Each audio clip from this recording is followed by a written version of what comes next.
kami datang untuk menyembah Dia.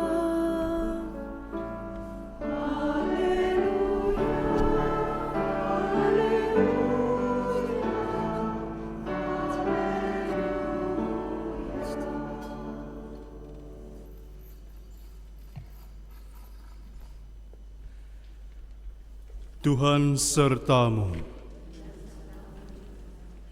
Inilah Injil suci menurut Matius. Dimuliakanlah Tuhan.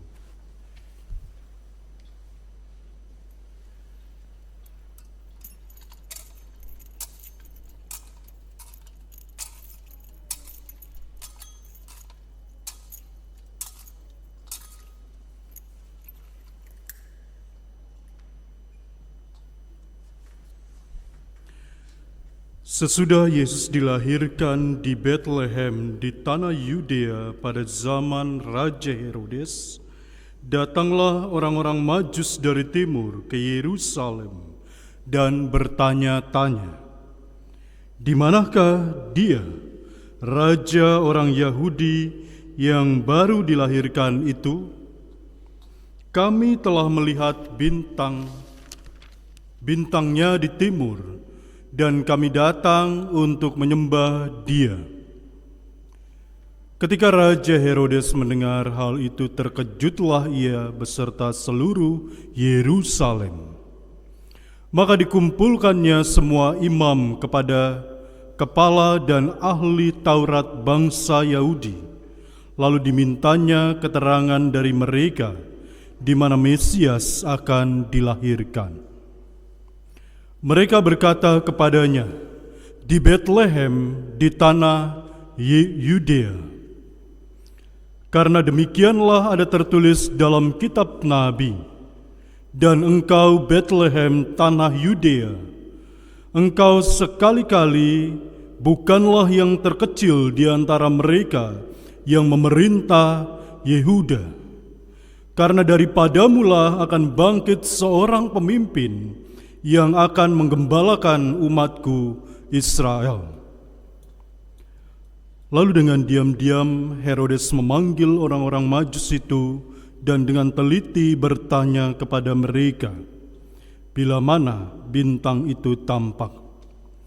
Kemudian ia menyuruh mereka ke Bethlehem, katanya, "Pergi dan selidikilah dengan seksama hal-hal mengenai anak itu, dan segera sesudah kamu menemukan Dia, kabarkanlah kepadaku, supaya aku pun datang menyembah Dia." Setelah mendengar kata-kata raja itu, berangkatlah mereka, dan lihatlah bintang yang mereka lihat di timur itu mendahului mereka hingga tiba dan berhenti di atas tempat di mana anak itu berada. Ketika mereka melihat bintang itu, sangat bersukacitalah mereka. Maka masuklah mereka ke dalam rumah itu dan melihat anak itu bersama Maria, ibunya, lalu sujud menyembah Dia. Mereka pun membuka tempat harta bendanya dan mempersembahkan persembahan kepadanya, yaitu emas, kemenyan, dan mur. Dan karena diperingatkan dalam mimpi supaya jangan kembali kepada Herodes, maka pulanglah mereka ke negerinya melalui jalan lain.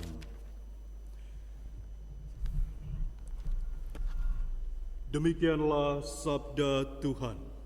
Terpujilah Kristus.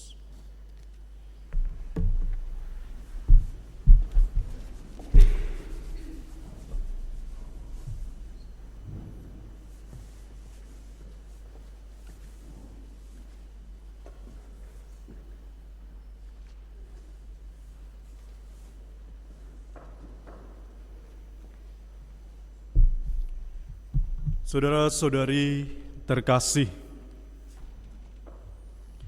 hari ini kita merayakan Hari Raya Penampakan Tuhan.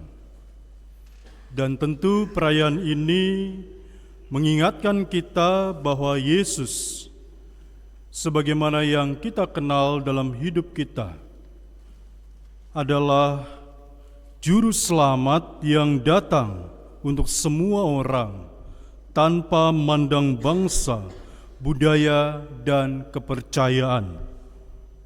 Kisah orang Majus yang datang dari timur yang baru saja kita dengarkan dalam Injil pada hari ini, ia datang untuk menunjukkan kepada kita bahwa kasih Allah tidak akan pernah berkesudahan.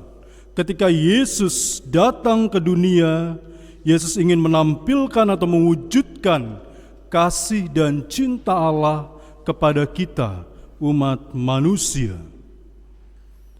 Orang-orang Majus datang dari tempat yang jauh, mengikuti bintang yang memimpin mereka ke tempat di mana Yesus berbaring, Anak Allah yang hadir ke tengah dunia, sekali lagi untuk menyelamatkan kita.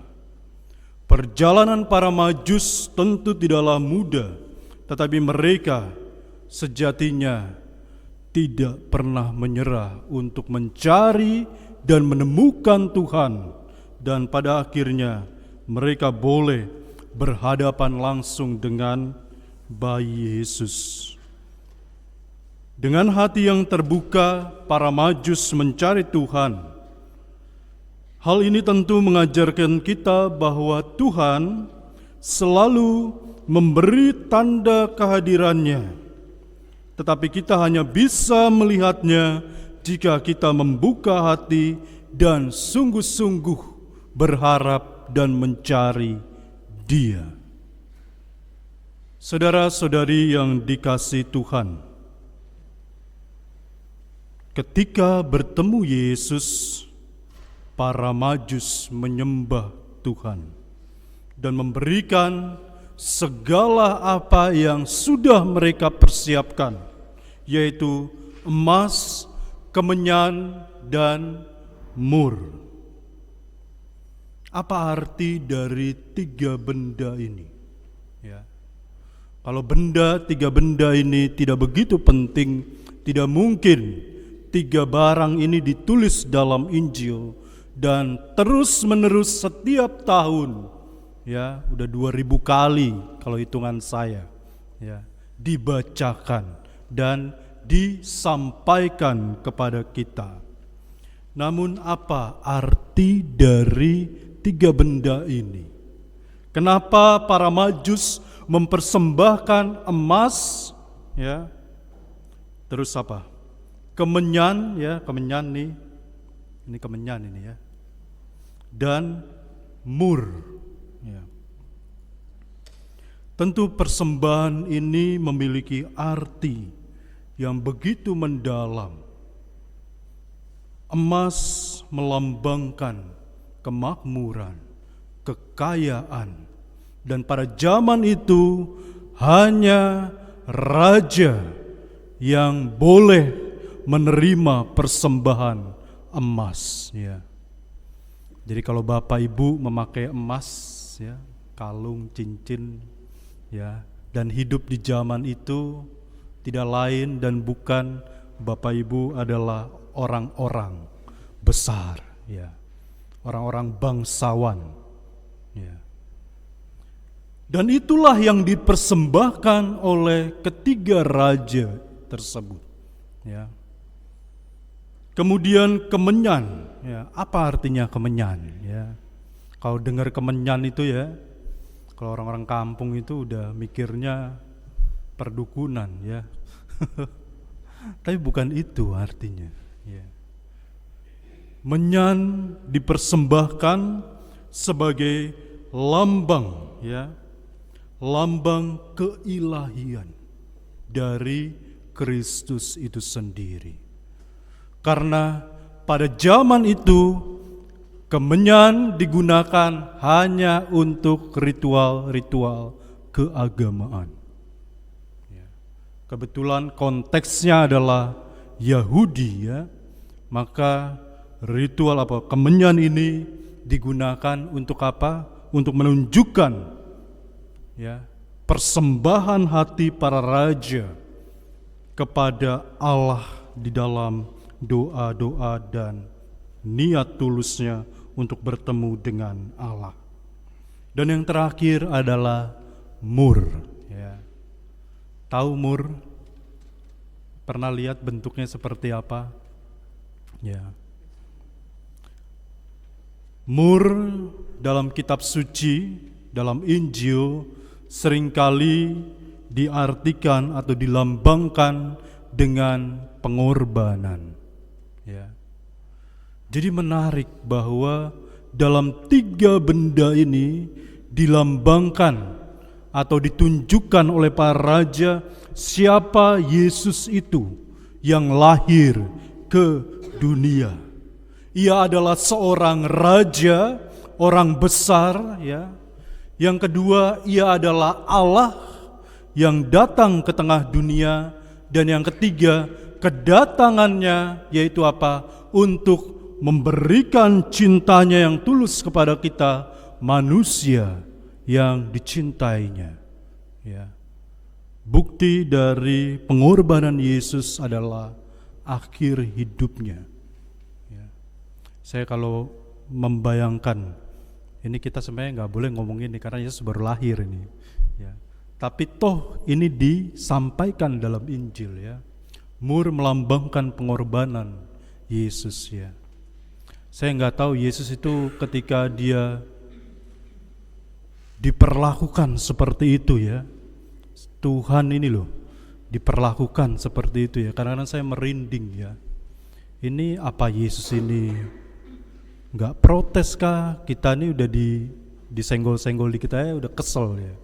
Apalagi Yesus, ya. Tapi bukan karena disenggol atau disalib, bukan. Tapi dari situlah Yesus menunjukkan kepada kita bahwa kasih Allah sebagaimana yang saya beritahukan di dalam pengantar itu total kepada manusia. Ya. Dalam kitab Hosea seringkali kitab ini digunakan, ya. Terakhir kali kitab ini dibuat satu film, judulnya itu Redeemer Love kalau nggak salah, ya. Tapi inti dari kitab Hosea yang singkat itu mau mengatakan bahwa Allah mengasihi manusia, ya. Di situ juga dikatakan dalam kitab Hosea bahwa sekali Allah mencintai kita, Dia akan terus mengasihi kita. Ya. Kita mau belok ke kanan, mau belok ke kiri, mau jatuh, mau bangun, mau rusak, ya.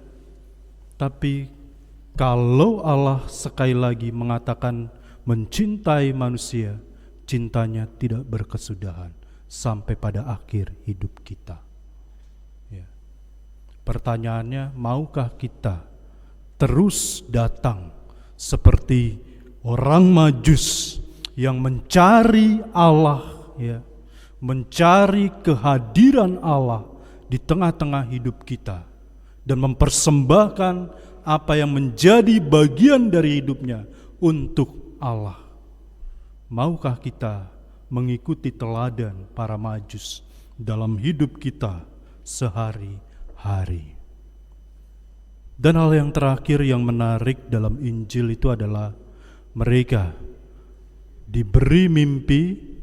3 orang ini nih yang di depan ini nih, itu dikasih mimpi oleh Allah untuk jangan kembali ke Herodes. Ya. Demikian juga hidup kita. Setelah kita bertemu dengan Allah, baik dalam doa-doa harian kita, dalam perayaan Ekaristi, ya, dalam aktivitas atau kegiatan sosial kita yang mengatasnamakan kebaikan dan cinta Allah, kita diharapkan kembali dan tidak lagi kembali ke jalan yang itu, tapi berubah menjadi orang yang dipenuhi oleh kasih, juga cinta Allah sebagaimana yang ditunjukkan oleh ketiga raja dari timur. Amin.